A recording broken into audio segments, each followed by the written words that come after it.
I want to tell you the most interesting story in the world. Why a person becomes the person he becomes. Why a little boy or a little girl grows up to be the kind of person he or she becomes.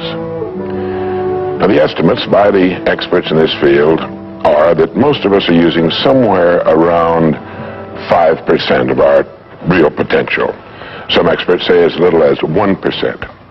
It means that we're only giving about 5% of ourselves to what we're doing, to our days, our work, our families, everyone we know, our entire environment. But it also means that we're only experiencing 5% of the fun, 5% of the joy, 5% of the rewards we could be knowing, or less.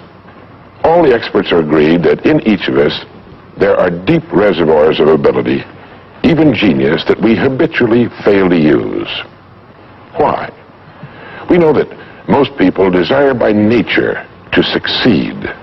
But what is success? What is this word that has become so famous in the world? What does it mean? Most people don't know what success is all about. And since they don't know what it's about, they really don't know where to look for it. Success is really nothing more than the progressive realization of a worthy ideal. This means that any person who knows what he's doing and where he's going is a success. Any person with a goal toward which he's working is a successful person. This means that the boy in high school who's working toward a diploma, or the boy in college toward a degree, is just as successful as any human being on earth, because he knows what he's doing, why he's getting up in the morning, and where he's going. But conversely, if a person doesn't know what he's working toward, what it is he wants, doesn't have a goal toward which he's working, then he must, at least by this definition, be called unsuccessful. Why isn't then, with this simple definition, why isn't everyone successful? Should be easy. Yet surveys indicate that 19 out of 20, 95% at least, are not. In fact, a survey one time asked thousands of working men why they got up in the morning and went to work, and 19 out of 20 didn't know. 19 out of 20 working people didn't have the foggiest notion of why they got up in the morning and went to work. Under closer questioning, they said, well, everybody works. Well, that would be a good reason to quit. In fact, here's a little rule of thumb you might want to remember. Whatever the great majority is doing under any given circumstance, if you do exactly the opposite, you'll probably never make another mistake as long as you live. Just something to keep in the back of your mind. The problem with most people is that they're playing the world's most unrewarding game, and the name of the game is follow the follower. There's a story about a small town in which there was a jewelry store, and like all jewelry stores, or most jewelry stores at least, he had a big clock in his window. And every morning for years he'd noticed a working man stop, adjust his pocket watch to the same time as the clock in the window. He'd been doing this for many years, and one morning the jeweler was out in front sweeping a sidewalk, and so he asked the man, he said, tell me, why do you adjust your watch to my big clock every morning? I've noticed you're doing that for years. The man said, well, I'm the foreman down at the big plant. He said, I want to make sure my watch is correct because I blow the quitting whistle every night at 5 o'clock. The jeweler looked at him rather strangely for a minute, and he said, well, that's funny. He said, I've been setting that big clock in the window by that quitting whistle all these years. A very logical thing, but they could have been off 6 months. It was a case of a person just going along with what he thought to be correct without checking his references. So I want to suggest that from now on out, at least we do that we check our references and ask ourselves, are the people I'm following going where I want to go? Let me tell you the story of what we might call the average young man in our society. Now, from the time this boy is born, there's only one thing on earth he can do, and that's to begin to think, act, and talk like the people by whom he's surrounded. This is all in the world he can do. But right off the bat, the odds are 95 to 5 that he's thinking, acting, and talking like the wrong group. They're wonderful people. They love him. They'd do anything in the world for him. They want him to succeed. But the odds are 95 to 5 they haven't got the answers he needs if he's to reach fulfillment as a human being, if he's to reach this success that he wants, if he's to reach into these deep reservoirs of ability and genius we know he possesses and draw it out. Well, he starts in school. The most important thing to a little boy in school is to be liked by the other little boys in school. And so at this tender age, he begins to follow other little boys his same age who don't know any more than he knows and who do not necessarily have any capacity for leadership. And he does this in the first grade, and the second, and the third, and the fourth, and the fifth, and the sixth, and the seventh, and the eighth, and year after year after year, he forms himself into a composite average of other little boys his age, trying to be like them, trying to do the only thing in the world that's impossible for a human being to do, which is to be like somebody else. Now, let's say he goes all the way through school, usually goes in the military service. Again, he's caught in a vice-like grip of conformity. Now, let's say he's 25 years old, out of school, out of service. What's he going to do? As a rule, he'll go back to his hometown, unless he's married, in which case he'll go to his wife's hometown.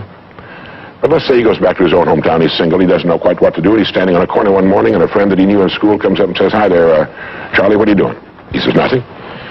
He said, "Why don't you come down and work where I work? It's a pretty good place, the pay's regular, we got all kinds of fringe benefits and so on," and so he does. The odds are about, again, 95 to 5, that his first job is taken as a result of random application. On the job, without thinking about it, the most natural thing in the world for him to do is to look around, see how the other guys are doing their job, and to begin doing his the same way, assuming that what is normal for them is normal for him. No reason for this. He doesn't think about it. He just does it. Now, he has stretching in front of him 50 years or more in the golden age that man has been dreaming of since the days of ancient Greece. What's he going to do with these 50 golden years? We know that he works 40 hours a week, as a rule. 40 hours a week, which leaves him 72 hours a week when he's neither working nor sleeping. 72 free, discretionary hours each week to do with as he pleases. Now, at this point, of course, he's married, he has his little house and his little car, and this is about what he does with his free 72 hours every week. He'll do what the other fellows are doing with their free 72 hours every week, which is virtually nothing at all. On a typical day, he'll quit right on the dot, get in his little car, go to his little house, go in his little kitchen, kiss his little wife, and say, "I'm tired." They've even figured out why he says that. The experts believe that he used to hear his father say that back when men used to get tired working during the day, and he picked it up and he repeats this every night when he gets home. He bolts his little meal and then heads for the living room where he turns on his escape box. Click. Takes 15 or 20 seconds for the screen to light up, a period of time he finds interminable, but he gets through it somehow. Maybe kicks the dog a thumb through a magazine or something. But then the screen lights up and he does too a little bit, and there in front of him he sees people in all kinds of funny old-time costumes, all killing each other at a great rate. One expert has agreed that the average family can see more death and bloodshed and carnage on his television set in a week than Crassus saw when he crucified 6,000 prisoners on the southern road to Rome. But you know how those experts are. He could certainly be off one or two. But he sits there for about 5.5 or 6 hours. 25% of all free time now is spent in front of the tube, according to the latest statistics. Now, there's nothing wrong with this particularly, except that he's watching other people who are earning excellent incomes in the pursuit of their careers, while he doesn't make a nickel. And gets the only two things you can get from watching TV on that kind of a schedule. He gets red eyes and a hollow head. Now, this is not meant to be an indictment of television. I've got a couple of television sets at home, too. I have a couple of cars at home, too, but I don't go home at night and drive around the block for 6 hours. But he sits there for 6.5 hours until finally his wife, who's a little more practical than he is, taps him on the shoulder and she said, "Charlie, I think it's about time you went to bed. You've got to get up in the morning and go to work." And he's okay, and he shuts it off. He knows how to do that. He just shuts it off and goes to bed. Next morning he gets up and he does this all over again. He does this every day for 40 years. At the end of 40 years, he's retired, which always kind of catches him by surprise. No one's ever figured that one out either. And then he dies at 85 or 90, the way medical science is moving us along, out of sheer boredom. Well, what's the problem? Is there a tragedy here? Not really, if that's the way Charlie wants to spend his life, our mythical, hypothetical young man. If he wants to spend his life that way, that's his business. He lives in a free society, he can do anything with it he wants. But there's a terrible tragedy here if he's living that way because of the total lack of a decision. If he's living that way simply because he's still doing what he was doing in the first and second grade, and that's going along with the fellas up and down the block on the unspoken assumption that they know how to live, then there's a real tragedy there. Because they've never known how to live. Not in all the recorded history of mankind. He never finds out who he is. He never reaches into the deep depths of his abilities, his talents. He never learns that he can have just about anything he wants in the world, that he can call his own shots, tell his own fortune. And it's kind of a pity. Well, what's needed? Well, what's needed, I think, is a checklist. The first thing that he ought to have on his checklist, in my opinion, is the word a goal. A man without a goal is like a ship without a rudder. He doesn't know where he's going. He then belongs to that 95% that are just living day by day, month after month, like a starfish or an amoeba. He needs to know where he's going. Back in the early days of navigation, sailors used to see a strange sight in the Antarctic. They'd see a giant iceberg towering high out of the sea, and it would be moving against the wind. The wind would be blowing this way. The great iceberg would be moving right into the teeth of the wind. And this, of course, frightened the sailors whose ships were powered by the wind, until it was discovered that, of course, only a fraction of the great berg was visible, and that its huge, ponderous roots were caught in the great currents of the ocean. And it was being borne purposefully along its way, regardless of the winds and the tides on the surface. Well, this is what a man needs. He needs his roots deep in a great main stream of his own choosing, and then he'll move along his way, regardless of the winds on the surface of his life or short-term expediency, and he'll get to where he's going. The second word on our checklist might be the word attitude. It's been called the most important word in any language in the world, because it's our attitude toward our world, toward all the people in it, that will determine the world's attitude and all the people's attitude toward us. It's a simple thing. Most of us know it, but we tend to forget it. People will react to us according to our attitude. And our attitude is the greatest gift we can be given. You know, the little creatures of the world were given a wonderful gift by Mother Nature called protective coloring, in which they can blend into their background without being seen. But man was not given this great gift, because man was given an incalculably greater one. Only man has the godlike power to make his surroundings change to fit him, because his environment will change as he changes. A man's environment is a merciless mirror of him as a human being. And if he thinks his environment could stand a little improvement, all he has to do is improve, and his environment will improve to reflect the changing man. Third would be the word think. To think. The highest function of which a human being is capable. It was put pretty well by the great Pulitzer Prize-winning playwright Archibald MacLeish in his great play, The Secret of Freedom, in which he has one of his characters say, "The only thing about a man that is a man is his mind. Everything else you can find in a pig or a horse." It's true. And so if we're going to develop something, this is a good place to start. To think deliberately and with a purpose. To spend a little time each day before a blank sheet of paper with our goal perhaps written at the top, and come up with some fresh, new, and exciting ideas.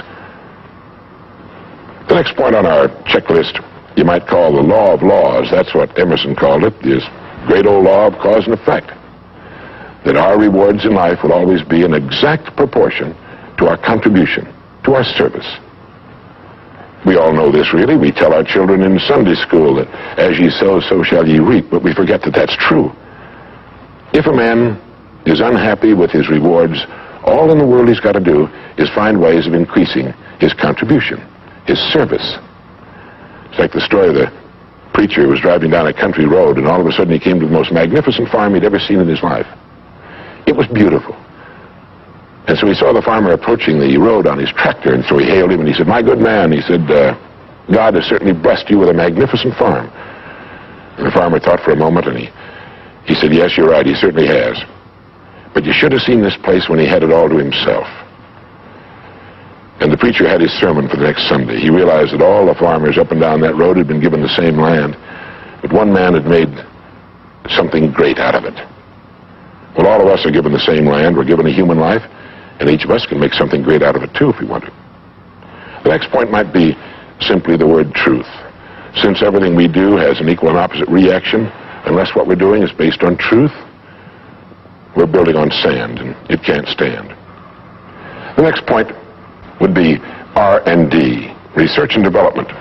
None of us would want to work for a company or invest our money in a company that didn't have a very viable research and development department. That is, pumping a good percentage of its profits back into research and development because its future depends on it.